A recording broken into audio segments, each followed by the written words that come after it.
Hi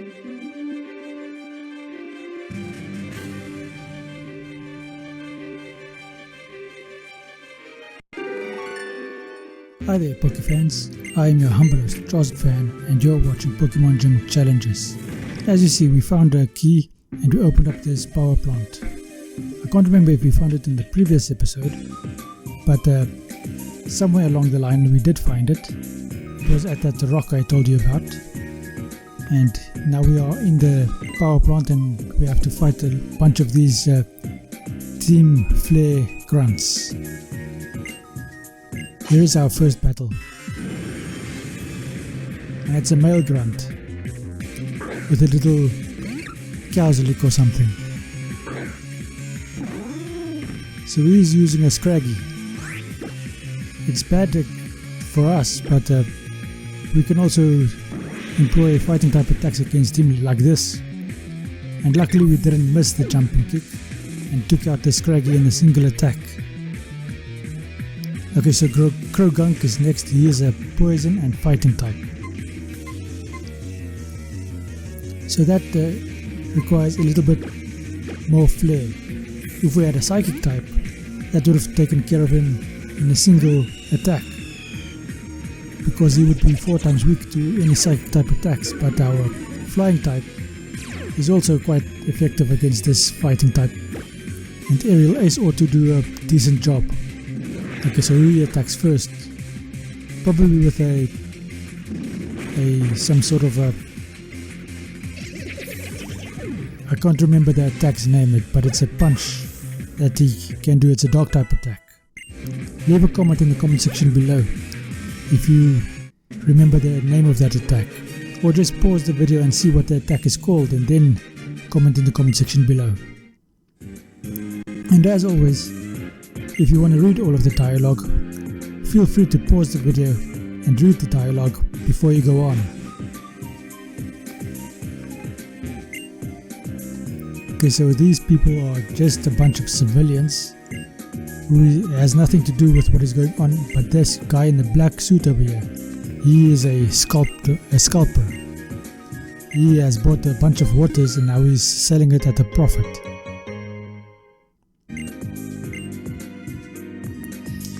Which is fair, I suppose, under the circumstances. He is utilizing a tragedy. You know the old saying that is becoming more and more popular in America: never let a good tragedy go to waste.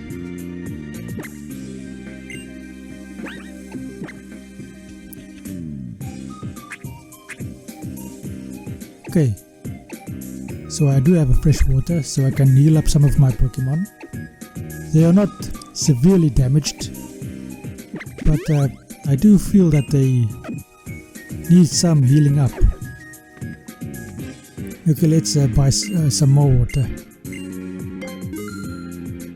At least this guy is upfront about it. He tells you that usually the water is you can buy for 200 Pokédollars, but he is charging you 300 Pokédollars. Considering the scale of the economy, if you're already paying 200 Pokédollars for water instead of like $10 or $12, that already indicates the value of the money. Let me put it that way.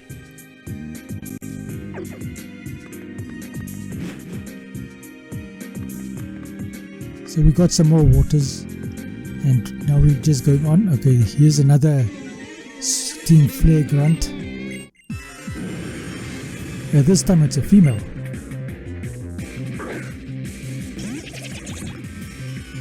And she also starts with a Croagunk. I wonder. I think a return ought to do sufficient. It's just about sufficient. Did you see the slowdown there at the end of the health bar? That indicates to me, and I might be completely wrong about that it was just enough to take out that Croagunk. Oh yeah, and by the way, I don't think Croagunk has yet got its fighting typing over there. I think it's still just a poison type. I will try and put it up and to clarify in the editing phase of this video. Okay, so Helioptile hits himself in confusion because the bloody Golbat confused me. And I don't know why this Helioptile is so susceptible to confusing moves. At least this time it breaks through and hits the Golbat. Unfortunately, it wasn't powerful enough to take out the Golbat in a single attack. I think that is why I get rid of Parabolic Charge in favor of a different attack. An attack that can take out a Golbat that is at the same level in a single attack. Granted, I give up on the healing ability of Parabolic Charge. But most of the time I am not going to be in need of help or health. I'm always in need of help, but I'm not often in need of extra health. Except in the last few episodes, of course. This dude is blocking my way. He's fighting me and then he reacts in the same way I suppose all grunts are supposed to act. Instead of running away, he just stands there and blocks my way. Which is a decent departure of the general way things go. I mean, I'm a kid over here. What am I going to do to get him out of the way? In the game setup. In real life, I could get rid of my Pokemon to bust him out of the way. Maybe kill him in the process and go to prison for that. But according to the mechanics of the game, I won't be able to do anything. No, I don't want to learn Charm because Charm doesn't do anything useful, i.e. do damage.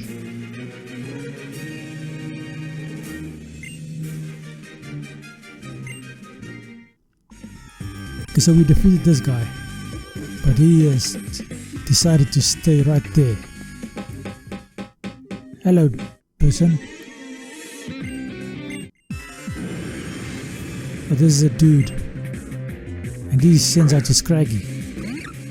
Jump kick if I don't miss, or to still do a decent amount of damage. And I luckily don't miss. It is the dark typing that is negatively affecting Scraggy over here. Barrel grew to level 34 as well as Helioptile. Okay, another Golbat. Helioptile, are you going to be a decent Pokemon this time and get past the bloody confusion move and take out this Golbat? Show me what you can do. You're 2 levels higher. Parabolic Charge. Now this is one of those situations where everything I said previously in this episode is irrelevant because Helioptile did need some additional health.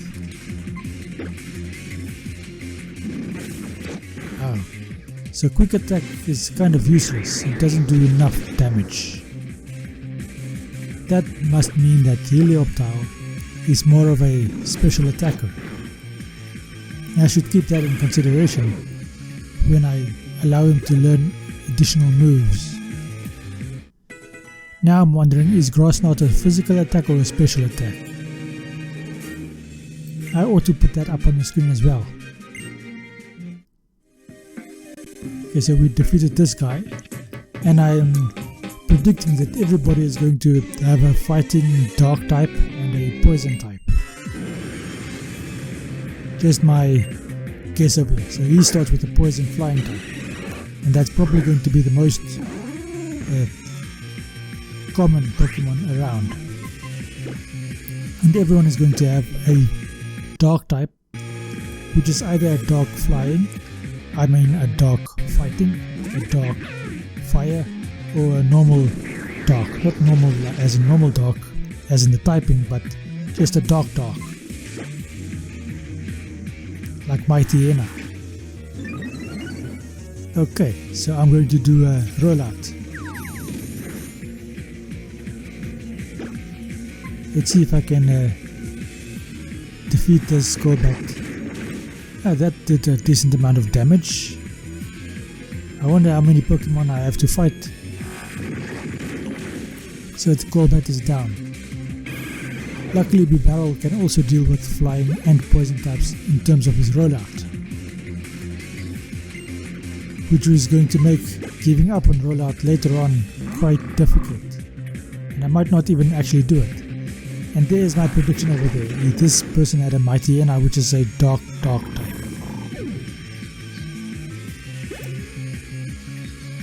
Okay, Snorlax grows to level 31. This grunt has been defeated, and let's go on.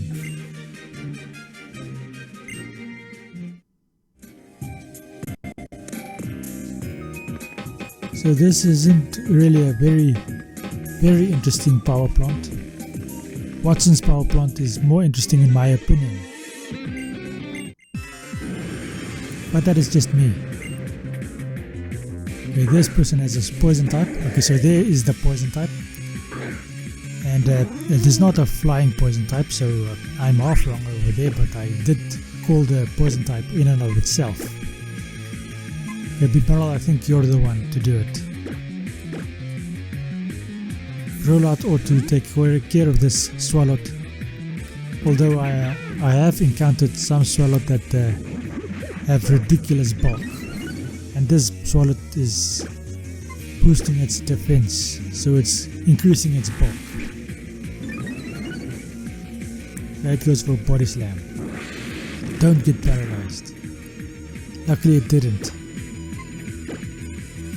Okay, rollout, go. Now don't miss subsequent rollouts. It goes for another bulk up. I wonder how much that cancels out the building of the rollout.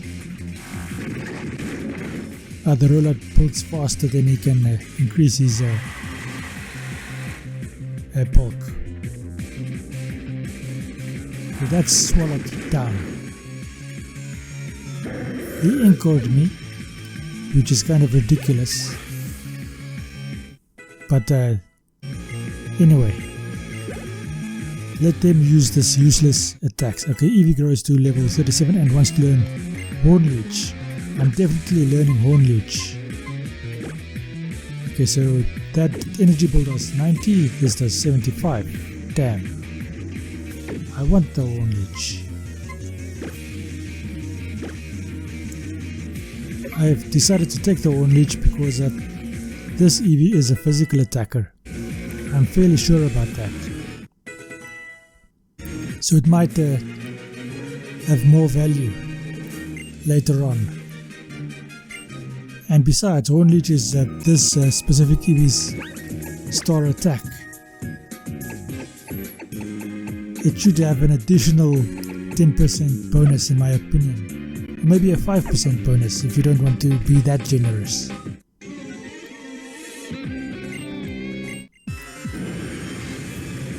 Okay, another lady. She has a Purloin.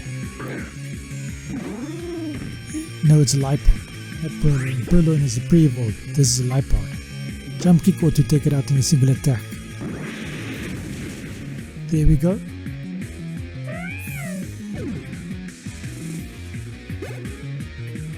Who's next? Swalot.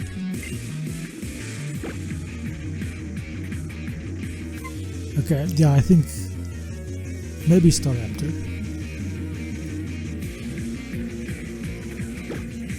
I don't know what I'm going to do with Staraptor. Maybe I'm doing a close combat.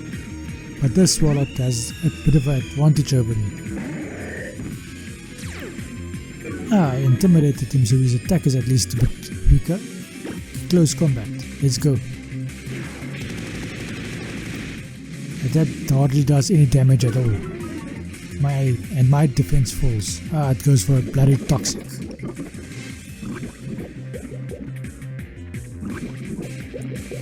That is not what I wanted to see. Granted, if I was on the other side, I would use a similar strategy. Okay, how much? Okay, that did a bit more damage.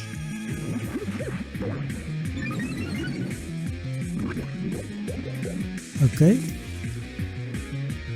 Let's see what happens next. Okay, this ought to do the trick.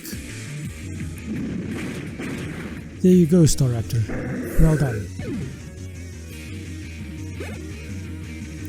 I wonder why close combat hardly did any damage at all.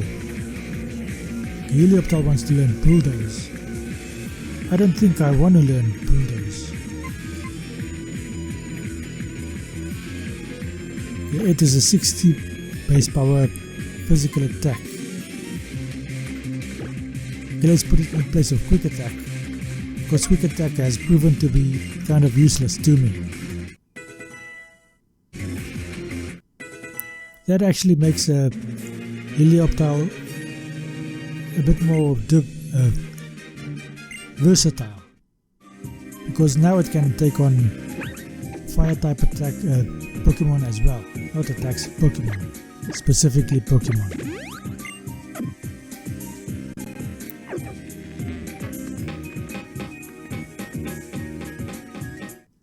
Okay, here's another Team Flare Grunt. Another female or woman, and she is back to the classic Krogunk. Okay, let's do another return. Okay, that did sufficient damage, as it did the previous time. Who's next? Scraggy is next. I could just stay in. A Staraptor could probably take it out with either of its attacks, close combat or aerial ace, or fly. Any of those attacks, or to take out Scraggy. Plus I intimidate the Scraggy. Okay, aerial ace is up first. This ought to be a one-hit KO, and it is.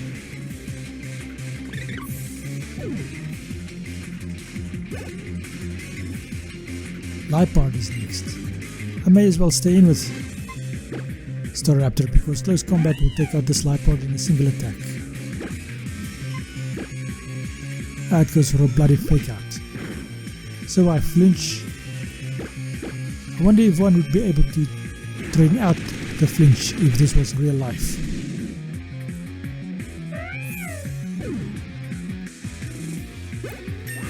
Okay, so Staraptor goes to level 37.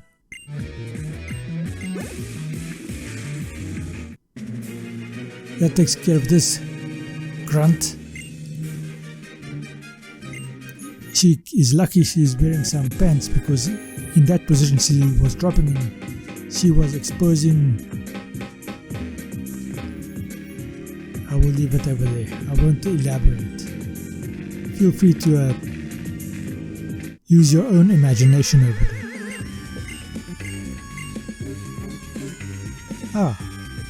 So now we have to take on both of these admins. Team Flare admins, I think they are. Yep, it's a Team Flare admin. And he sends out a Houndoom. If I attack first, Eevee should be able to take care of this Houndoom with a jump kick, provided I hit the attack. And that I do, on both accounts. Eevee goes to level 38.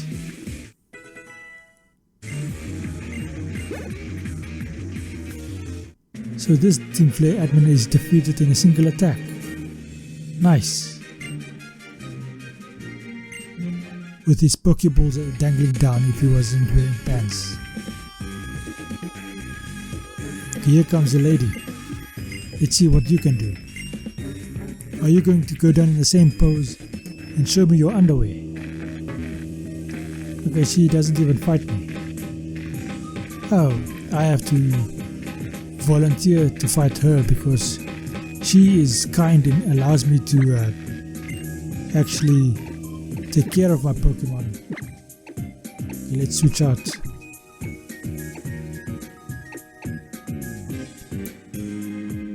I wonder if this is a good idea to let Litleo be up in front. But I've done it, so that's that.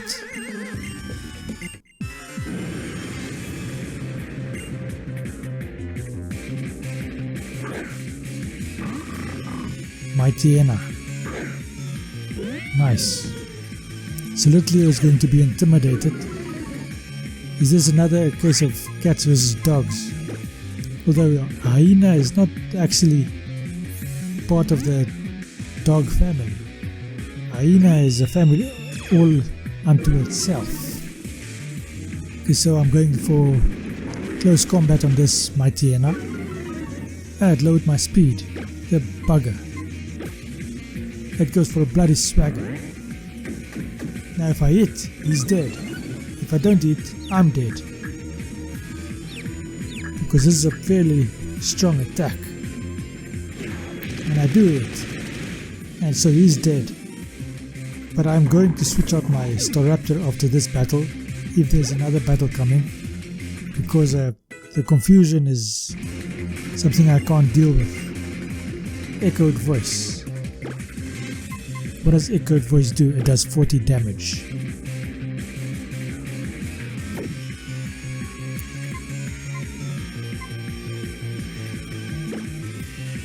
Okay, I gave up Fire Fang for echoed voice. Because Little Leo is a special attacker. The barrel grows to level 36, Snorlax to 32. And this Team Flare member is defeated. Oh, I can see her underwear. It's a pity she wears that kind. I would have liked a better view over there. But that is just me. So they run away. And here comes these two people. I don't ever actually try and find out who they are, even though it is quite obvious who they are. But anyway, this is going to be the end of this episode. Thank you for watching. I hope you enjoyed this episode, and I hope you enjoy the rest of your day. Please consider subscribing to the channel, leaving a like, and sharing it with your friends. Help me grow to at least 20 subscribers by the end of this series. 15 at minimum. I am almost at 15. Please help me there. Thank you and goodbye.